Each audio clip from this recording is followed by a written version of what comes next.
every viewer out there. I'm Anushka Jain and I'm your host for the day. Today we are delighted to welcome the most talented and prominent actor, Mr. Sumit Gulati ji.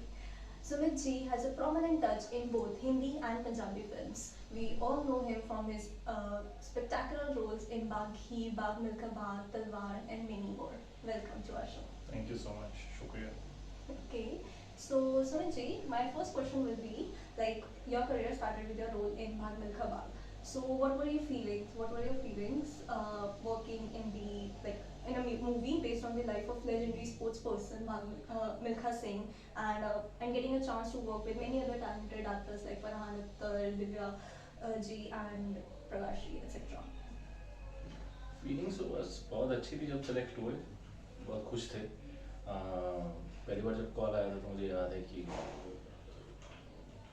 मतलब अलग ही excitement अलग level पे थी। मिल्खा सिंह जो है उनके ऊपर film बन रही है, वो एक्चुअली मेरे लिए एक बात है कि एक अलग बात है कि चलिए वो एक लेजेंड का फिल्म बन रही है, लेकिन मैं उस फिल्म का डायरेक्ट उसे राकेश ओम प्रकाश मेहरा कर रहे हैं, वो मेरे लिए एक और एक अलग एक्साइटमेंट थी। और मैं पहली फिल्म थी तो पहली फिल्म का हिस्सा बनना बहुत ही अलग, और उसमें इतने अच्छे टैलेंटेड एक्टर्स सबके साथ काम करने का मौका मिल रहा था। इट्स फरहान जी और अपना प्रकाश राज जी और पवन मल्होत्रा सर। दिव्या जी के साथ मेरे को सीन थे नहीं सच, तो जिनके साथ सीन थे तो मुझे उनके साथ एक्सपीरियंस जो भी रहा। और जब उनके और दिव्या जी की मैंने परफॉर्मेंस पूरी फिल्म में जब फिल्म में देखी तो आई वाज लाइक क्या यार कमाल का काम किया, मतलब सुपर। तो एक फीलिंग बहुत अच्छी थी। पहली फिल्म की फीलिंग हर एक्टर के लिए बहुत खुशी वाली होती है, बहुत उसकी एक्साइटमेंट बयान करना वो उसी टाइम पे होती है। उस टाइम पे वो कुछ उसको याद मूवमेंट्स याद रखते हैं कि यार मैं थिएटर में था, तालियां बजी थी, और वो अब रिक्रिएट नहीं होती, आप बस उनको याद करते हो। जी, जो आपका कैरेक्टर है सुरेश कुमार, तो आपने एक अपनी अलग ही आवाज पतली सी आवाज करी थी। जी। So was that difficult for you like उसको एक पूरी मूवी में मेंटेन रखना? इट वाज जब मैं ऑडिशन दिया था, 3 पार्ट के लिए मैंने ऑडिशन दिया था। जिस फिल्म के अंदर भाग मिल्खा भाग के अंदर मैंने 3 रोल के लिए ऑडिशन दिया था, जिसमें से एक रोल के लिए मेरा सिलेक्शन हुआ, जो कि थे सुरेश कुमार। और मैं ऑडिशन स्क्रिप्ट मिली और बस पता ही वो उसी टाइम पे जो वॉइस निकल गई वो निकल गई, उसी टाइम पे वो निकल गई। और वो कोई ऐसा नहीं हुआ कि नहीं ये मत करिए या ये नहीं करना टेस्ट में या ऑडिशन, उनको वही पसंद आ गई। और उसके अलावा मैंने 2 कैरेक्टर के लिए और ऑडिशन दिया, शायद उनसे ज़्यादा बेहतर परफॉर्मेंस इस कैरेक्टर की लगी उनको, मेरे जो सुरेश कुमार की, जिसमें फिर मेरा सिलेक्शन हुआ। तो मतलब मैं डिफ़िकल्ट उसके लिए मेरा आवाज़ से ज़्यादा टफ उस टाइम पे रहा। मतलब क्या कहते हैं, टेंशन था कि फिजिकली मुझे फिट होना था। फिजिकली मतलब काफ़ी टायरिंग था, क्योंकि वेट लूज करना था, स्टेमिना बिल्ड करना था रनिंग सीक्वेंस के लिए। तो मेरे पास वो जब राकेश सर से शूटिंग से पहले मीटिंग्स एक ही मीटिंग हुई, तो वो उनमें उन्होंने बताया ये है। बाकी जो फिल्म के प्रोड्यूसर एडिटर भारती मैम, उन्होंने डिस्क्राइब किया कि इस तरीके से आपको वेट लूज करना है, उसमें आपके पास 4 मंथ्स हैं और फिर वेट लूज स्टेमिना बिल्ड और ये सब करना है। ठीक है, तो वही मैंने वेट लूज किया, अच्छा हुआ। और वो फिजिकल वाइज वो अच्छा मेरे, वो ज़्यादा टायरिंग था रेदर देन आवाज़ का। Okay, so as an actor, do you sometimes feel compelled, like kind of pressurized, that you have to do certain kind of roles or movies just for the sake you are an actor, just for the sake of your profession?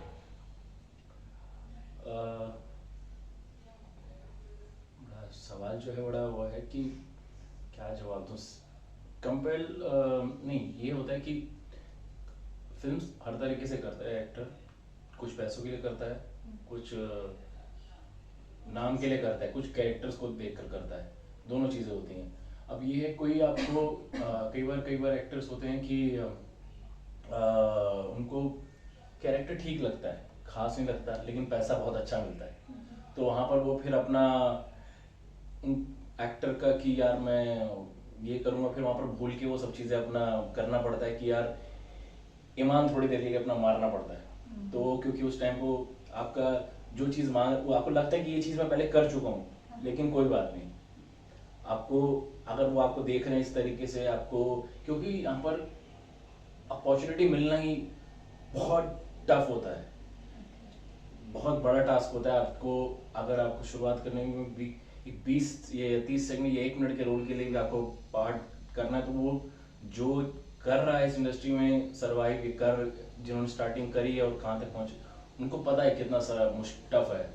तो बहुत इसलिए compare की बात नहीं, ठीक है कुछ points में होता है कि कई बार रोल्स कई बार होते हैं, कुछ फिल्में आपकी हर फिल्म गोल्डन नहीं सोना नहीं बन सकती, गोल्ड नहीं बन सकती। आप कुछ होते हैं किसी फिल्म में आपका पार्ट अच्छा होता है लेकिन फिल्म लोगों को पसंद नहीं आती, लेकिन आपको फिल्म का अच्छा होना भी ज़रूरी है ओवरऑल, है ना। तो दोनों तरीके से होता है कि कंपेयर एज सच नहीं होता है, लेकिन हाँ बस ये कुछ फिल्में ऐसा होता है कि कई बार नहीं कर पाते, वो बड़ा दुख होता है। कुछ फिल्में जो नहीं कर पाते कि यार मैं इस प्रोजेक्ट की वजह से वो नहीं कर पाया साथ में, तो दोनों हो जाते तो मज़ा आ जाता है। तो वो जब फिर देख कर लगता है अरे यार ये फिल्म छूट गई।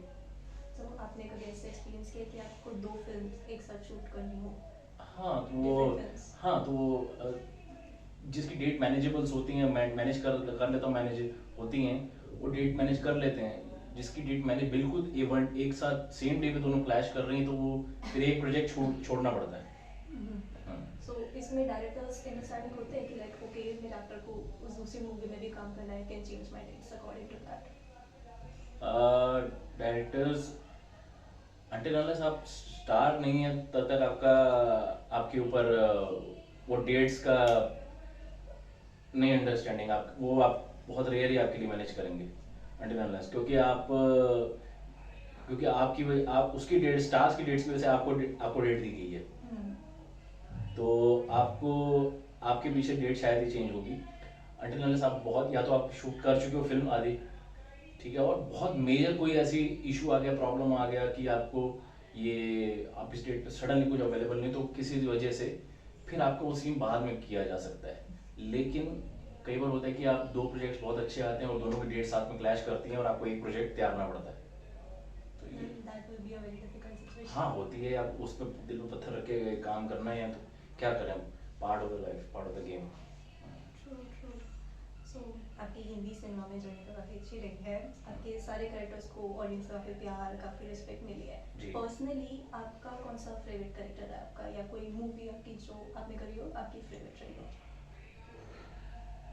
कुछ मतलब हर 1-2 साल में आप ऑडियंस बताती है कि उनको कौन सा पसंद लगा, फिर मुझे लगता है हाँ मेरा वो ठीक था, उनको ज़्यादा चल, तो कई मेरे लिए तो सब ठीक है, अपना तो बेस्ट जहाँ कर सकता हूँ कोशिश करता हूँ करने की, लेकिन ऑडियंस को जो पसंद आता है फिर मैं समझता हूँ चलो इसमें उनको पसंद आया तो अच्छा चलिए ये उनका फेवरेट हो गया। तो लाइक अभी तक लोगों को आज फिल्म को करीब भाग मिल्खा भाग को 2021 चल रहा है, 2013 में फिल्म रिलीज हुई थी, 8 साल हो चुके हैं फिल्म को। आज तक वो लोगों को, चाहे वो जितना भी ड्यूरेशन का पार्ट था, वो आज तक लोगों को याद है। उससे बिग ड्यूरेशन के आसपास के ड्यूरेशन के सब पार्ट्स कर चुका हूँ कई फिल्मों में, लेकिन वो पार्ट आज तक लोगों को याद है। तो मिल्खा काफ़ी लोगों के दिलों पर छुआ है। मिल्खा सिंह का सुरेश कुमार का जो पार्ट है भाग मिल्खा भाग का, तो वो पार्ट हो गया लाइक। और एक फिल्म मैंने की है तलवार की थी, तो वो फिल्म वो मेरे काफ़ी नज़दीक रही, जो लोगों को परफॉर्मेंस बड़ी हुई याद है। तो और अभी रिसेंट कुछ एक आध फिल्म थी अपना क्या नाम था फिल्म का, एक फिल्म की थी मैंने दूर के दर्शन, तो वो फिल्म करके आ गया, बड़े मज़े से हमने शूट किया और बहुत फिल्म को हो गए 2 साल तो ऊपर हो गए, लेकिन वो शूट करके आ गए हम। और जब देखा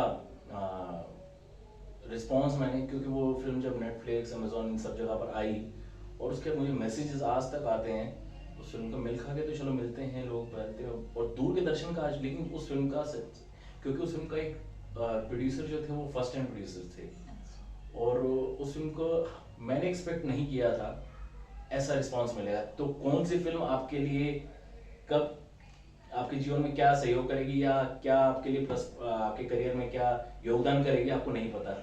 तो ये कुछ ऐसे फिल्म्स हैं, आप करियर में लाइफ में इतनी सारी फिल्म्स करते हैं, आपकी हर फिल्म बढ़िया नहीं बन सकती, मतलब बढ़िया मतलब मेमोरेबल नहीं हो सकती। अपनी तरफ से हर पूरी टीम वर्क अच्छा ही करती है, लेकिन मेमोरेबल परफॉर्मेंसेस या कुछ ही होती है। आपको एक्टर से ज़्यादा उनकी परफॉर्मेंसेस याद रहती हैं, आपको उनकी हर फिल्म याद नहीं रहेगी मेरे अकॉर्डिंग। उनका आपको अरे आपको वो फिल्म तो हर काम को बहुत रेयर है कि हर एक्टर उसका वो फिल्म भी लाजवाब हो, उसका परफॉर्मेंस भी लाजवाब हो, बहुत रेयर होता है। तो ये होता है कि मतलब आप हर काम वो सोना नहीं बन सकता। सो आज के जो सोशल मीडिया टाइम चल रहा है हाँ। उसमें मीम्स सबसे ज़्यादा ट्रेंडिंग है। हाँ। So have you ever seen a meme on you and अगर आपने देखा था तो क्या रिएक्शन रहा है? मीम पीछे, हाँ मतलब मैं भाग मिल्खा भाग के ऊपर काफी मीम्स देखता रहता हूँ अपने। ओके। हाँ, वो हवन करेंगे से रिलेटेड काफी मीम्स कोई लोग शेयर करते रहते हैं, कोई टैग कर देते हैं, ऐसा कुछ होता है वो। और अभी रिसेंटली मैं एक देखा था, जब से लॉकडाउन और ये शुरू सारी ये इतनी सिचुएशन ऐसे हिली थी, पूरा देश हिल गया है, पूरी दुनिया हिल गई है, तो उसके बीच में फिर ऑनलाइन क्लासेस स्टार्ट हो गई थी, वो हो रही हैं, हो चल रही हैं लोगों की। तो उसमें एक अभी मेरे को किसी ने मीम शेयर किया, मैंने एक कमर्शियल किया था, टीवी कमर्शियल केबीसी का। केबीसी का टीवी कमर्शियल किया, तो उसमें ये था कि एक लॉयर है और कैसे वो आपकी, हाँ हाँ मतलब वो अपने कोर्ट में लड़ने गया है, और मतलब बड़ा नया नवेला लॉयर ऐसा था, कोई नया नया लॉयर। तो अभी उसके ऊपर एक मीम किसी ने मुझे शेयर किया, 2-3 लोगों ने शेयर भेजा मुझे वीडियो कि on after like online classes के बाद लॉयर कैसे निकलेंगे ऐसे। तो वो उस मेरे वीडियो पे बना हुआ था, मैंने कहा अरे यार कहाँ, मैंने कितना साल पहले की थी, अब इस टाइम पे यूज़ हो रही है वो चीज़। तो वो मैंने ठीक है, मज़ेदार है चीज़ें होती हैं कुछ कुछ, लेकिन अभी कोई ऐसा थैंकफुल कोई ऐसा देखकर मुझे ऐसा मीम ना लगा यार क्या बना दिया, तो ऐसा कुछ नहीं, हंस इंजॉय करता हूँ। Okay. So, Sumit, we want to know behind all this phenomenal acting, behind this every success you have achieved, what was your motivation? What motivate you to improve and improve again? पहले तो मैं खुद ही एक रहा, दूसरा दूसरा है लोगों की परफॉर्मेंसेस, एक अच्छा काम देखकर वो मोटिवेट मुझे करता रहा है कि यार कितना बढ़िया कर गया, अब मैं उसे कैसे करता वो बात अलग है, लेकिन इसने कितना बढ़िया कर दिया। तो अभी लाइफ में भी ऑफ कोर्स कितनी इम्प्रूवमेंट की जरूरत है, तो वो मुझे दूसरों का काम देखकर बड़ी मन करता है कि यार हमें वो नहीं हो जाना कि ये तो मैं अच्छा करता ही हूँ तो यही मैं करूँगा, नहीं मुझे और भी इसको बेहतर करना है और करना है अपने चीज़ों को। वैसे हमें रोल्स मिलेंगे तो बात है, लेकिन जो दूसरे कर रहे हैं तो उनको देखकर मुझे लगता है यार कितना अच्छा कर रहे हैं, मुझे कुछ समथिंग कुछ। अब यहाँ तक आपकी सोच है, आपको अपनी सोच को लेकर वहां जाना है, वो अपनी सोच से ऊपर काम करने का बड़ा मन करता है। तो वो मुझे दूसरे लोगों के परफॉर्मेंसेस देखकर करने का मन करता है, वो मेरे मोटिवेशंस वो सब चीज़ें हैं। That's really motivating for us as well. So, as an actor, what kind of movies or projections should be given more importance given the situation of our country as per you? अपनी बात को रखने वाली films, ऐसा कुछ।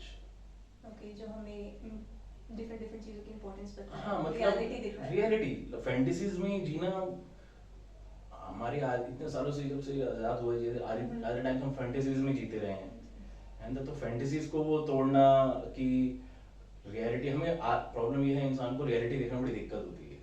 वो हम reality कहते हैं रियलिस्टिक रियलिज्म, लेकिन लेमन को ये सब को देखने में, कईयों को रियलिटी देखने में सबसे ज़्यादा दिक्कत है। वो कहीं है इंजॉयमेंट करना चाहते हैं, अच्छी बात है, लेकिन आप इंजॉयमेंट भी ऐसे करा दो जिससे आप अपनी बात, एक संदेश या कुछ ऐसी बात है जो अच्छे से रख भी दो।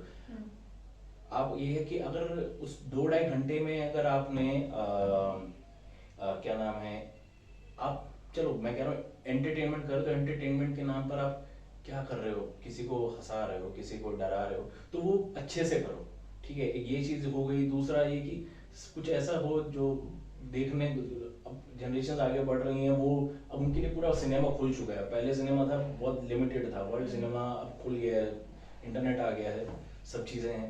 तो अब ऐसी फिल्म हो जो देश उनको उनकी चीज़ों के बारे में बताएं। अभी तो हम सिर्फ कहीं में अगर बैठे तो मुझे कई लोगों से वहीं के बारे में पता है, हमें वहाँ अच्छा ये भी हमारे जगह पे है, ये भी हमारे में आता है, अच्छा ये भी इंडिया में आता है, तो वो उनसे कनेक्ट करवाना, तो रियलिटी से कनेक्ट कराना और लोगों की सोच वो हम ये है कि कई फिल्मों को ज्ञान तो दे देते हैं, अरे ज्ञान दे दिया तो कुछ पॉइंट के लिए कभी भूल जाते हैं, तो ये कुछ भी है। लेकिन हम कई बार किसी को, मैंने आपको और कोई ज्ञान दे दिया तो आप किसी को और दे दोगे, लेकिन आप खुद उस पर मान नहीं रहे हो। हाँ, आप, मैंने आपको, तो वो ये है कि ऐसा हो कि चीज़ों को ऐसे इंसान की साइकोलॉजी पे जो फिल्म्स हैं ऐसे कुछ रिलेट होने चाहिए, इंसान की ह्यूमन टेंडेंसी, ह्यूमन साइकोलॉजी, वो उस पे फिल्म्स उनसे रिलेट करें, ताकि वो चाहे मज़े तरीके से भी दिखाओ आप, लेकिन उसको बताओ कि वो क्या है, वो कैसा है। क्योंकि आजकल मूवीज पे ऐसी आईना बन चुकी है ऑडियंस का। हाँ, मतलब वो हर टाइम टू टाइम एरा के हिसाब से फिल्म चेंज होती रही, क्योंकि वो समाज के हिसाब से चेंज होती रही कैसे हैं। फिर बाकी वो मिर्च मसाला लगाकर फिल्मों को, हिंदी सिनेमा को बनाता गया कि गाने और ये सब, वो ठीक है, अच्छी बात है, हिस्सा, म्यूजिक एक पार्ट है, लेकिन उसमें एक अच्छे से उसको रखा जाए तो बेहतर है। तो वो फिल्म्स इस तरीके से हो जो ऑडियंस कई बार रिलेट कर सके उससे। It's been a great time with you. So आप हमारे ऑडियंस को क्या कहना चाहेंगे कुछ? कुछ नहीं, बस कहना बहुत बहुत शुक्रिया आपके साथ ये इंटरव्यू में मैं, मतलब आपने मुझे जोड़ा, मैं करने का मौका मिला मुझे। आप इसको देखें, सब्सक्राइब करें, लाइक करें, कमेंट करें, और प्लीज़ आगे भी इस चैनल को देखते रहें कि वीडियोस अपलोड होती रहेंगी। बहुत बहुत शुक्रिया। Thank you so much.